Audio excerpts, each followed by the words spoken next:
പത്തനംതിട്ട പന്നിവിടയിൽ നാടിനെ നടുക്കിയ കൊലപാതകം. മാതാവിനെ കൊന്ന കേസിൽ ശിക്ഷ അനുഭവിക്കുന്ന പ്രതി പരോളിലിറങ്ങിയ അനുജനെ തലയ്ക്കടിച്ചു കൊന്നു. പന്നിവിട സ്വദേശി സതീഷ് കുമാറാണ് കൊല്ലപ്പെട്ടത്. സഹോദരൻ മോഹനൻ ഉണ്ണിത്താനെ അടൂർ പോലീസ് അറസ്റ്റ് ചെയ്തു.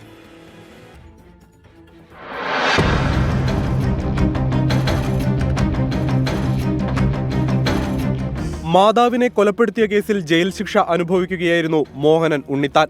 17 വർഷത്തെ ജയിൽവാസത്തിന് ശേഷം 2 ആഴ്ച മുമ്പ് ഇയാൾ പരോളിലിറങ്ങി. സഹോദരനായ സതീഷ് കുമാർ തന്നെയാണ് മോഹനൻ ഉണ്ണിത്താനെ പരോളിൽ ഇറക്കിയത്.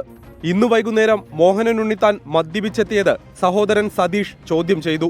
ഇതിനു പിന്നാലെയുണ്ടായ തർക്കമാണ് കൊലപാതകത്തിൽ കലാശിച്ചത്. തർക്കം മൂർച്ഛിച്ചപ്പോൾ പുറത്തുനിന്ന് ഉലക്ക എടുത്തുകൊണ്ടുവന്ന മോഹനൻ ഉണ്ണിത്താൻ സതീഷിനെ തലക്കടിച്ചു വീഴ്ത്തുകയായിരുന്നു. സതീഷ് തൽക്ഷണം മരിച്ചു.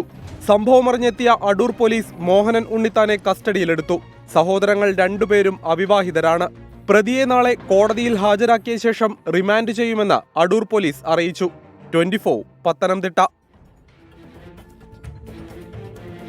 ജയിലുകൾക്ക് പരിവർത്തനമുണ്ടാക്കാൻ കഴിയുന്നില്ല. 17 വർഷത്തെ ജയിൽവാസത്തിന് ശേഷം പുറത്തിറങ്ങിയിട്ടും മറ്റൊരു കൊലപാതകം.